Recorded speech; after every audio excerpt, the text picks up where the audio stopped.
என்னோட மனைவியோட பர்த்டே நாங்க மனைவி வந்து சர்ப்ரைஸ் பண்ணுவோம். ராஜாவாக உன்னை மறுபடியும் வலம் வர பண்ணுவேன். மறுபடியும் அந்த சொந்தங்கள் மத்தியில உன்னை நிற்க பண்ணுவேன். அன்றைக்கு உனக்கு விரோதமாய் பேசின அத்தனை நாவுகளும் வாய் திறக்க கூட முடியாத அளவிற்கு தங்களுடைய கைகளினால் அவர்கள் வாயை பொத்திக் கொள்ளுவார்கள். எல்லாராலையும் நிராகரிக்கப்பட்டவன் வருவோம். ஆண்டவர் எக்ஸைட்மெண்ட்ல சொல்றார், இவன் தான் இவன் தான் இவன்.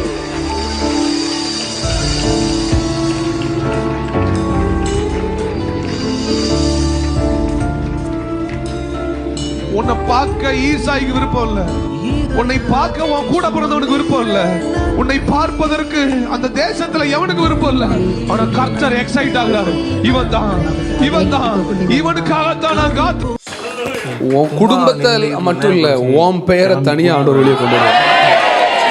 கூட்டத்தோட ஒன்னா இருக்கிறதெல்லாம் நாட்கள்லாம் முடிஞ்சிச்சு. உங்களை மாத்திரம் டாடி பெக்கூலியரா ஸ்பெஷலா மேல தூக்கி வைப்பார். நீ அழுத நாட்கள் போதும், நீ வீணாக விரயம் செய்த நாட்கள் போதும், நீ புலம்பின நாட்கள் போதும்.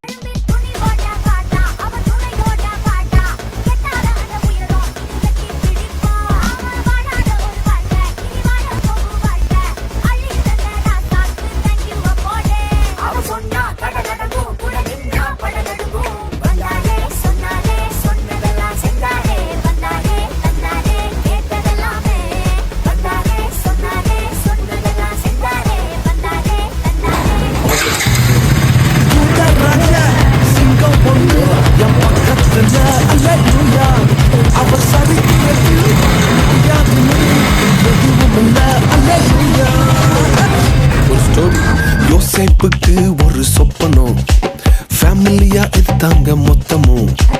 யோசேப்புக்கு ஒரு சொப்பனம், ஃபேமிலியா எதிர்த்தாங்க மொத்தமும்.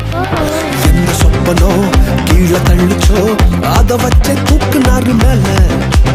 கீழே எரிஞ்சா கைய பிடிச்சு தூக்குறதே அப்பாவோட வேலை.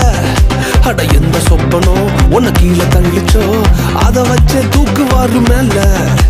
கீழே எரிஞ்சா கையில புடிச்சு தூக்குறதே அப்பாவோட வேலை.